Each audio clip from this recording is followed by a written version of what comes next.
आहे की आता उद्या महाराजांच्या पुतळ्याचं आगमन होणार आहे आणि त्याच्यावर मोठा कार्यक्रम ज्या इथले स्थानिक लोकांनी आखलेला आहे. मी सुद्धा तो नाशिकला बघितला.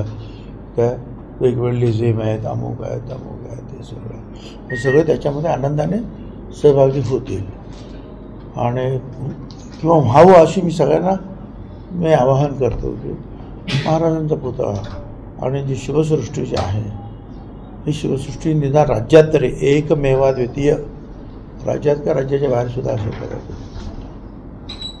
दृष्ट लागण्यासारखी शिवसृष्टी उभी राहते. ते तुम्हीसुद्धा पाहिलं.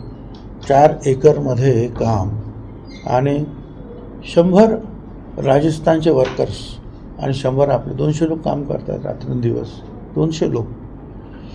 पण त्याच्या अगोदर 2-4 महिन्यापासून राजस्थानमध्ये त्यांनी काम केलं.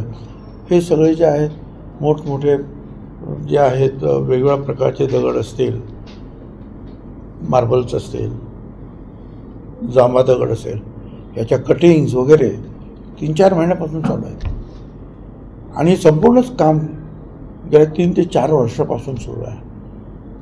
कारण तिथे पूर्वी आपल्या पंचायत समितीचं ऑफिस होतं.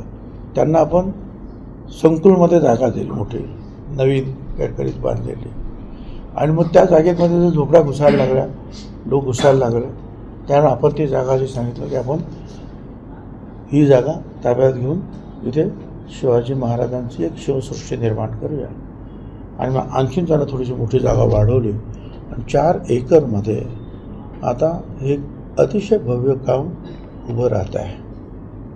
म्हणजे शिवाजी महाराजांचा पुतळा आहे ही गोष्ट आहे, पण त्याच्याबरोबर त्यांचे सर्व सेनापतींची जी आहे माहिती देणारं, त्याच्यामध्ये audio, video, lights effects, sound effects, ह्या सगळ्या गोष्टी आपल्याला पाहायला मिळणार आहे.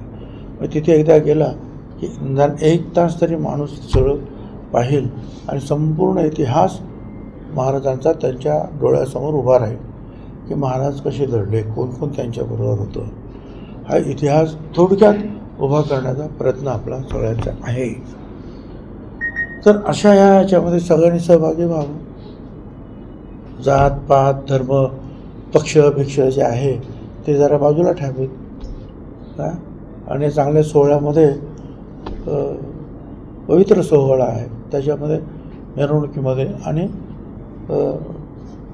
जी शिव प्रतिष्ठापना जी आहे सगळ्याच्या वेळी हजर राहावं अशी सगळ्यांनाच आवाहन करतो, विनंती करतो.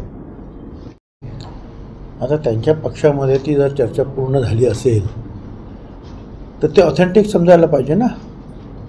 आपण सांगणार फक्त आपण अंदाजे सांगणार किंवा तुम्ही आम्ही सगळे अजित ते अमित शहा येणार म्हणजे जागा वाटपासाठी येणार.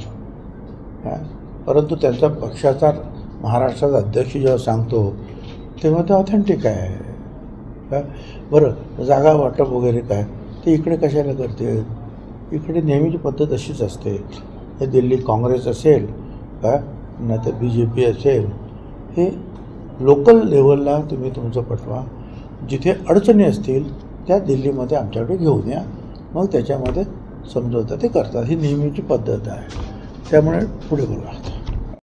आता असं आहे की काही कारणं काय ते असतीलच, मला काही कल्पना नाही. परंतु आता निवडणुका ह्या सगळे त्या दुसऱ्या निवडणुकीचा आता वारं व्हायला लागलेला आहे काय. अशामुळे कदाचित सरकारला त्यांना वाटलं असेल की ह्या निवडणुका पुढे घ्याव्यात. आता महानगरपालिकेच्या आणि जिल्हा परिषदेच्या निवडणुकासुद्धा पुढे ढकलल्या, त्याप्रमाणे ही पण पुढे ढकलली. कसं आहे, लोक अहिंसक आंदोलन जे काय असेल, सत्याग्रह असेल, अन्नत्याग असेल, हे करण्याचा अधिकार काही आपण नाकारू शकत नाही. पण त्यातून जे आहे कुठे उद्रेक निर्माण होणार नाही, लोकांना त्रास होणार नाही, याची काळजी सगळ्यांनी घेतली पाहिजे. आणि प्रश्न जे आहेत हे बसून सोडवावे लागतात. आणि ज्यावेळेला प्रश्न सोडवले जातात त्यावेळेला प्रथा परंपरा आणि त्याहीपेक्षा कायदा काय आहे, या कोर्टाचे नियम काय आहे, काय दिलं आहे, काय मागणी आहे, याचा विचार करूनच पुढे जाता येईल ना. काय एकदम असं अटीतटीवर येऊन काय चालणार नाही. ठीक आहे. आता लोकशाहीमध्ये कोणाला कुठे बसायचं उपोषणाला आपण काय सांगणार? महाराष्ट्रात अनेक ठिकाणी बसत आहेत लोक आणि मला फोन करतात, आम्ही बसतो. आता मी काय सांगू त्यांना? तसं आता त्याने सुरू केलं तर यांनी सुरू केलं. आता एवढंच आहे की जे काय करायचं ते शांततेने करा. काय कायदा सुव्यवस्था शांततेचा भंग होणार नाही याची काळजी घ्या, लोकांना त्रास होणार नाही याची काळजी घ्या. बाकी लोकशाहीमध्ये प्रत्येकाला हे जे आहेत अहिंसक आंदोलन करायची परवानगी आहे. साहेब